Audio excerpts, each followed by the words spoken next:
Halo teman-teman semua, selamat datang kembali di 1-2 harian menjadi murid. Nah, kalau kita kemarin bahas tentang kejadian 25 dari 12 sampai 18, hari ini kita akan bahas tentang ayat 19 sampai 34-nya nih teman-teman. Hari ini kita akan membahas tentang Esau dan Yakub. Nah, seperti biasa aku akan bacain dulu bacaan firman Tuhan kita untuk hari ini ya teman-teman. Kejadian 25 ayat 19 sampai 34. Esau dan Yakub. Inilah riwayat keturunan Ishak anak Abraham. Abraham memperanakan Ishak, dan Ishak berumur 40 tahun ketika Ribka anak Betuel orang Aram dari Padan Aram, saudara perempuan Laban orang Aram itu, diambilnya menjadi istrinya. Berdoalah Ishak kepada Tuhan untuk istrinya, sebab istrinya itu mandul. Tuhan mengabulkan doanya, sehingga Ribka istrinya itu mengandung. Tetapi anak-anaknya bertolak-tolakan di dalam rahimnya, dan ia berkata, "Jika demikian halnya, mengapa aku hidup?" Dan ia pergi meminta petunjuk kepada Tuhan. Firman Tuhan kepadanya, "Dua bangsa ada dalam kandunganmu, dan dua suku bangsa akan berpencar dari dalam rahimmu. Suku bangsa yang satu akan lebih kuat dari yang lain, dan anak yang tua akan menjadi hamba kepada anak yang muda. Setelah genap harinya untuk bersalin, memang anak kembar yang di dalam kandungannya. Keluarlah yang pertama, warnanya merah, seluruh tubuhnya seperti jubah berbulu, sebab itu ia dinamai Esau. Sudah itu keluarlah adiknya, tangannya memegang tumit Esau, sebab itu ia dinamai Yakub. Ishak berumur 60 tahun pada waktu mereka lahir. Lalu bertambah besarlah kedua anak itu. Esau menjadi seorang yang pandai berburu, seorang yang suka tinggal di padang. Tetapi Yakub adalah seorang yang tenang, yang suka tinggal di kemah. Ishak sayang kepada Esau, sebab ia suka makan daging buruan. Tetapi Ribka kasih kepada Yakub. Pada suatu kali Yakub sedang memasak sesuatu, lalu datanglah Esau dengan lelah dari padang. Kata Esau kepada Yakub, "Berikanlah kiranya aku menghirup sedikit dari yang merah-merah itu, karena aku lelah." Itulah sebabnya namanya disebutkan Edom. Tetapi kata Yakub, "Jualah dahulu kepadaku hak sulunganmu." Sahut Esau, "Sebentar lagi aku akan mati. Apakah gunanya bagiku hak sulungan itu?" Kata Yakub, "Bersumpahlah dahulu kepadaku." Maka bersumpahlah ia kepada Yakub, dan dijualnyalah hak kesulungannya kepadanya. Lalu Yakub memberikan roti dan masakan kacang merah itu kepada Esau. Ia makan dan minum, lalu berdiri dan pergi. Demikianlah Esau memandang ringan hak kesulungan itu. Ya, demikian teman-teman bacaan firman Tuhan kita untuk hari ini. Ayo sekarang kita langsung masuk ke satu dunia ya.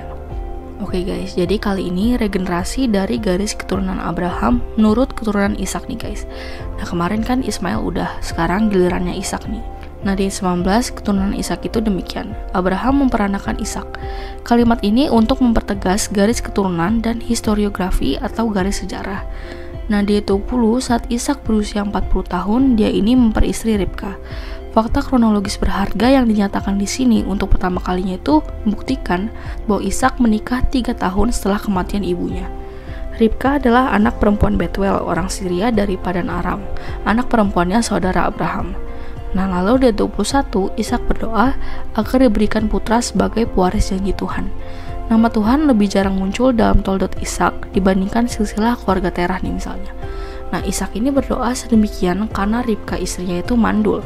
Nah, kemandulan ini berlangsung lama, dan saat akhirnya Ribka bisa hamil, ini menunjukkan bahwa sungguh anak-anak itu adalah milik pusaka Tuhan guys.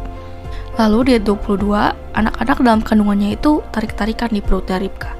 Ini tuh seolah-olah di perut ibunya pun dua anak ini udah saling gontok-gontokan guys. Ada, apa kabar ibunya ya guys? Pasti sakit bener. Nah, saking bergumulnya sesudah itu saat hamil, sampai dia bilang nih, "Kenapa saya hidup?" Dia udah gak sanggup lagi nih kayaknya. Nah, dia bertanya nih kepada Allah, kenapa dia hamil? Nah, mungkin saat itu Ishak dan Ribka itu ada altar keluarga untuk mereka berdoa. Sehingga saat kayaknya udah gak sanggup banget menanggung kesakitan hamil, Ribka juga berdoa kepada Tuhan. Nah, lalu di 23, Tuhan ini berfirman kepada Ribka melalui mimpi. Allah menjawab bahwa anak laki-lakinya yang belum lahir itu akan menjadi pendiri dua negara kuat yang tidak seimbang dalam kekuatan, dan mereka akan bersaing sejak masa muda. Nah, dua bangsa ini sedang bersaing dalam perut Ribka guys. Yang satu akan lebih kuat dari yang lain, menang dari yang lain, dan yang lebih tua ini akan melayani yang lebih muda, yaitu keturunan yang lebih tua akan tunduk pada keturunan yang lebih muda.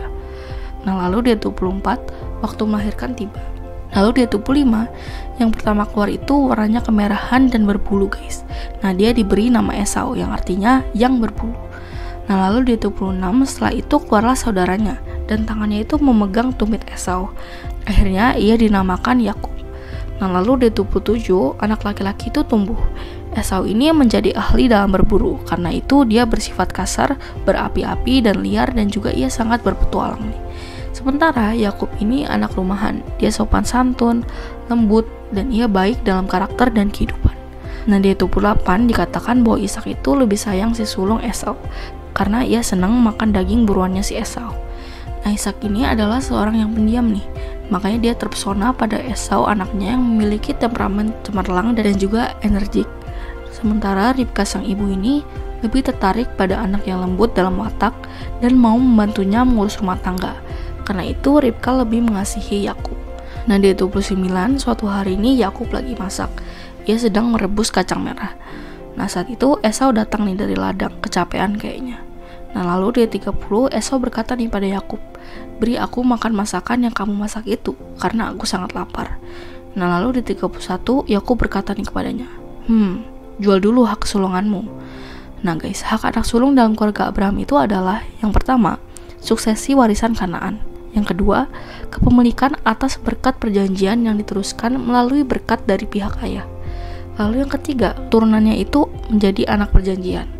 Nah lalu di 32, Esau dengan segera menjawab, umur siapa yang tahu, udah tua ini, mungkin bentar lagi aku juga mati. Nah dia lupa nih, bahwa hak kesulungan itu bernilai lebih dari umur.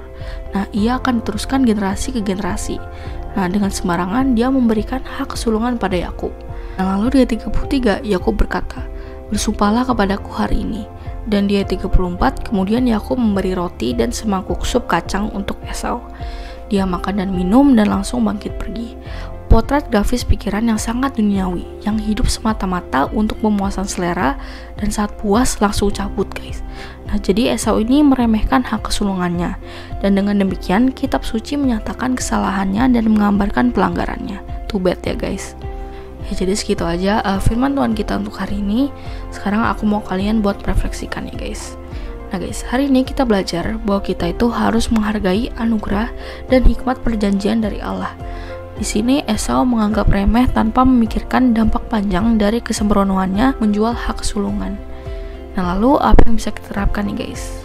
Yang bisa kita terapkan adalah jangan menganggap remeh berkat talenta dari Tuhan guys. Nah lalu pertanyaan efektif untuk hari ini ada 4 nih guys. Yang pertama, apakah menurutmu janji Tuhan buat kita saat ini yang tidak boleh kita remehkan? Lalu yang kedua, apa yang kamu pelajari dari pribadi Yakub? Yang ketiga, apa yang kamu pelajari dari pribadi Esau? Dan yang terakhir, apa yang kamu pelajari dari pribadi Allah hari ini? Seperti biasa, teman-teman boleh jawab sendiri, atau kalau mau komen di bawah jawaban kalian juga boleh banget ya guys. Jadi segitu aja satu kita untuk hari ini. Sekarang aku mau pimpin kalian dalam doa penutup. Teman-teman, mari kita berdoa. Tuhan Yesus, tolong aku untuk menghargai anugerah janjimu. Terima kasih Tuhan Yesus, hanya dalam namamu kami berdoa. Amin. Tetap semangat guys, Tuhan Yesus beserta kita. Thank you for watching and see you in the next video. Bye-bye.